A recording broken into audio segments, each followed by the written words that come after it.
Du côté de Dixine a été encerclé par les agents des forces de l'ordre. Alors, comment vous analysez cette situation et que comptez-vous faire? Mais écoutez, il n'y a plus de surprise avec Alpha Condé. On a tiré sur mon véhicule, vous le savez, et aujourd'hui, on réduit complètement ma liberté à 15 mètres carrés. Je ne peux pas sortir. Les forces de l'ordre sont déployées massivement ici. Autour de moi, on ne peut pas sortir. On ne peut pas sortir de ce cadre, mais je suis député, je suis citoyen. J'ai droit à sortir. Personne ne peut rentrer chez moi. Personne ne peut en sortir. Vous savez, ce n'est pas la première fois. Ils ont déjà utilisé cette technique à un moment donné pour nous empêcher justement d'aller exercer notre droit constitutionnel de marcher dans les rues sur les places publiques. Vous êtes déterminé. De nos libertés. Vous êtes décidé, vous êtes déterminé, dites-vous. Et c'est d'ailleurs le pan de la deuxième question de Moussa. Qu'allez-vous faire maintenant que vous êtes confiné et que la marche risque d'être tuée dans l'œuf? On ne peut pas, les camions ont bloqué toutes les issues. Les soldats sont là, nerveux, la main sur la gâchette. Mais écoutez, on ne recule pas, on est dehors, on essaye de faire ce qu'on peut pour essayer naturellement d'exercer notre droit à la manifestation, à la marche. Bien. Bon, ils ont la main sur la gâchette, bien entendu, on prend un risque, mais c'est un risque qui mérite d'être pris pour l'instauration d'une démocratie apaisée, d'un état de droit dans notre pays. Ouais. On voit que l'heure est grave, Koto. Et si c'était un piège, c'est comme ça je le dis, parce que je peux pas comprendre avec tout ce qui se passe, on vous sait républicain, on vous sait que vous prenez la paix, et si c'était un piège avec tout ce qui se passe, qu'est-ce qu'il faut faire aujourd'hui pour vraiment nouer le dialogue? Parce qu'on vous a écouté samedi dernier. Il faut lancer un appel à Alpha Condé pour qu'il arrête de brider nos libertés, de refuser l'exercice de leurs droits aux citoyens, de tuer, d'assassiner des citoyens, de vandaliser, de piller les maisons des opposants ou de leurs familles. Voilà, c'est à Alpha Condé qu'il faut lancer cet appel. Mais non. Nous sommes des citoyens pacifiques. Nous voulons exercer nos droits constitutionnels. Et oui. dans le respect. Mais la question de Lamine, mais jusqu'où vous comptez aller? Parce que on ne peut pas demeurer, Elhadj, indéfiniment dans cette situation de crise. Parce que vous avez dit samedi que vous n'allez plus négocier avec le gouvernement, que l'option désormais c'est la rue. Est-ce que vous allez demeurer éternellement ou continuellement dans la rue? Est-ce que c'est une option fiable? Attendez, nous avons, vous le savez, nous étions sortis de la rue et nous avions conclu un accord politique qui a été délibéré dans toutes ses dispositions par le pouvoir. Nous ne pouvons pas nous asseoir avec ce pouvoir pour négocier autre chose. Tout ce qui a été négocié, rien n'a été respecté. Nous ne pouvons pas nous décrédibiliser au point d'aller nous asseoir encore devant. Pour négocier quoi? Il y a tellement de choses négociées qui ne sont pas appliquées. Pourquoi aller encore nous ridiculiser devant un pouvoir qui n'a aucun sens de la parole donnée, aucun sens du respect des contrats pour aller encore dialoguer? Il y a eu déjà des conclusions du dialogue. Et le comité de suivi a élaboré un document que nous avons signé avec la mouvance et ils ont décidé délibérément sous la direction, les instructions d'Alpha Condé, de ne pas respecter cet accord. Pourquoi aller négocier? S'ils veulent qu'il y ait le dialogue, il faut commencer par respecter ce qui a été arrêté. Bien. Koto Selou, en direct ce matin, le président de l'UFDG. Allez-y, Moussa. Devant votre domicile, Koto Selou, est-ce que vous avez pu remarquer le dispositif qui a été déployé? Il s'agit des armes conventionnelles ou bien vous avez vu des agents avec des armes à feu? C'est ma première question. Et la deuxième question, je vous ai vu en image en train de marcher aux alentours de votre domicile, votre jaquette, vous avez fait une sorte de posture à présenter votre poitrine devant les agents des forces de l'ordre. Qu'est-ce que cela signifie? Parce que j'ai pris peur, je n'arrive pas à reconnaître le leader de l'UFDG, le pacifiste, celui-là qui a permis au pays de ne pas sombrer dans le chaos en 2010. Je ne suis pas un pacifiste, je suis un homme responsable, attaché à la paix et à la sécurité des citoyens. J'avais l'occasion de demander aux forces de l'ordre d'arrêter d'exécuter les instructions illégales de M. Alpha Condé. Je leur ai demandé d'être des républicains et de veiller à la sécurité des citoyens au lieu d'être la source d'insécurité pour ces citoyens. Je leur ai dit que nul n'est obligé d'exécuter un ordre illégal et qu'ils s'arrêtent d'utiliser faire usage de leur arme à feu pour réprimer des manifestants qui ne sont qu'en train d'exécuter leurs droits constitutionnels. Et je leur ai dit que ce qu'ils sont en train de faire, me priver de ma liberté de mouvement, et moi, avec les leaders de l'opposition qui étaient venus se joindre là-bas, était illégal. Il faut qu'ils arrêtent ça, il faut qu'ils soient des citoyens guinéens responsables qui n'exécutent que les ordres qui sont conformes à la loi. Et je leur ai délivré ce message. Je leur ai délivré ce message. Donc voilà, je ne suis plus prêt à accepter qu'on viole les droits des citoyens. J'ai dit, ma vie n'est rien. Il y a 97 autres avant moi qui n'ont pas eu droit à une enquête, qui n'ont pas eu droit à la justice. Vous le savez. Et aujourd'hui, on sait ça. Et on dit, voilà, M. Seul a été agressé, police scientifique, expert balistique, commission d'enquête. Or, moi, j'ai échappé à la mort. Ceux qui sont morts, qu'est-ce qu'on a fait pour eux? Qu'est-ce qu'on a fait pour eux? Voilà. Et là, c'est dans un dialogue en direct ce matin. Allez-y, Tamba. Alors, ceci est une observation qui se démarque un tout petit peu, Monsieur le Président. On sait que chaque fois qu'il y a une manifestation, il y a des débordements. Permettez, Monsieur le Président, chaque fois... Il y a autour de moi des échappées qui commencent. Attendez. D'accord. Allez-y. Absolument. Allez, chaque fois qu'il y a des manifestations en Guinée, il faut le reconnaître, Monsieur le Président, il y a des débordements de tous ordres et de tous camps. Autant chez vous et que chez les agents de maintien d'ordre, il y a des débordements. Est-ce que ceci n'explique pas que pour parer à tout cela, pour se prémunir contre d'autres débordements, les forces de l'ordre aient choisi de vous retenir dans votre domicile? Attends, je m'éloigne un peu là, avant que... Parce qu'il y a un échappé qui commence. Allez, bon. Allez-y, Tamba. Ça, c'est compliqué. Hein. Voilà. Absolument, je pense qu'il n'entend pas. Il y a assez de soubresauts en ce moment. Merci beaucoup, en tout cas, Koto. Et surtout, bon courage. Merci beaucoup, en tout cas, d'avoir accepté notre invitation ce matin. Merci.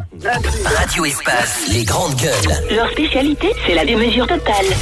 Tant qu'ils ne changeront pas, nous ne changerons pas non plus. Les grandes gueules, à suivre tous les jours sur la radio d'opinion. Les grandes gueules. Tout sur les dessous de l'actu. Ici, l'actu rime avec liberté de ton sur Radio Espace. La Guinée vous regarde, l'histoire retiendra évidemment chacun sa partition dans ce qui se passe dans notre pays en ce moment. On continue l'interview avec... Du côté de Dixine a été encerclé par les agents des forces de l'ordre. Alors, comment vous analysez cette situation et que comptez-vous faire? Mais écoutez, il n'y a plus de surprise avec Alpha Condé. On a tiré sur mon véhicule, vous le savez, et aujourd'hui, on réduit complètement ma liberté à 15 mètres carrés. Je ne peux pas sortir. Les forces de l'ordre sont déployées massivement ici. Autour de moi, on ne peut pas sortir. On ne peut pas sortir de ce cadre, mais je suis député, je suis citoyen. J'ai droit à sortir. Personne ne peut rentrer chez moi. Personne ne peut en sortir. Vous savez, ce n'est pas la première fois. Ils ont déjà utilisé cette technique à un moment donné pour nous empêcher justement d'aller exercer notre droit constitutionnel de marcher dans les rues sur les places publiques. Vous êtes déterminé. De nos libertés. Vous êtes décidé, vous êtes déterminé, dites-vous. C'est d'ailleurs le pan de la deuxième question de Moussa. Qu'allez-vous faire maintenant que vous êtes confiné et que la marche risque d'être tuée dans l'œuf? On ne peut pas, les camions ont bloqué toutes les issues. Les soldats sont là, nerveux, la main sur la gâchette. Mais écoutez, on ne recule pas, on est dehors, on essaye de faire ce qu'on peut pour essayer naturellement d'exercer notre droit à la manifestation, à la marche. Bien. Bon, ils ont la main sur la gâchette, bien entendu, on prend un risque, mais c'est un risque qui mérite d'être pris pour l'instauration d'une démocratie apaisée, d'un état de droit dans notre pays. Ouais. On voit que l'heure est grave, Koto. Et si c'était un piège, c'est comme ça je le dis, parce que je peux pas comprendre avec tout ce qui se passe, on vous sait républicain, on vous sait que vous prenez la paix. Et si c'était un piège, avec tout ce qui se passe, qu'est-ce qu'il faut faire aujourd'hui pour vraiment nouer le dialogue? Parce qu'on vous a écouté samedi dernier. Il faut lancer un appel à Alpha Condé pour qu'il arrête de brider nos libertés, de refuser l'exercice de leurs droits aux citoyens, de tuer, d'assassiner des citoyens, de vandaliser, de piller les maisons des opposants ou de leurs familles. Voilà, c'est à Alpha Condé qu'il faut lancer cet appel. Mais non. Nous sommes des citoyens pacifiques. Nous voulons exercer nos droits constitutionnels. et dans le respect. Mais la question de Lamine, mais jusqu'où vous comptez aller? Parce que on ne peut pas demeurer, Elhadj, indéfiniment dans cette situation de crise. Parce que vous avez dit samedi que vous n'allez plus négocier avec le gouvernement, que l'option désormais c'est la rue. Est-ce que vous allez demeurer éternellement ou continuellement dans la rue? Est-ce que c'est une option viable, fiable? Attendez, nous avons, vous le savez, nous étions sortis de la rue et nous avions conclu un accord politique qui a été délibéré dans toutes ses dispositions par le pouvoir. Nous ne pouvons pas nous asseoir avec ce pouvoir pour négocier autre chose. Tout ce qui a été négocié, rien n'a été respecté. Nous ne pouvons pas nous décrédibiliser au point d'aller nous asseoir encore devant. Pour négocier quoi? Il y a tellement de choses négociées qui ne sont pas appliquées. Pourquoi aller encore nous ridiculiser devant un pouvoir qui n'a aucun sens de la parole donnée, aucun sens du respect des contrats pour aller encore dialoguer? Il y a eu déjà des conclusions du dialogue.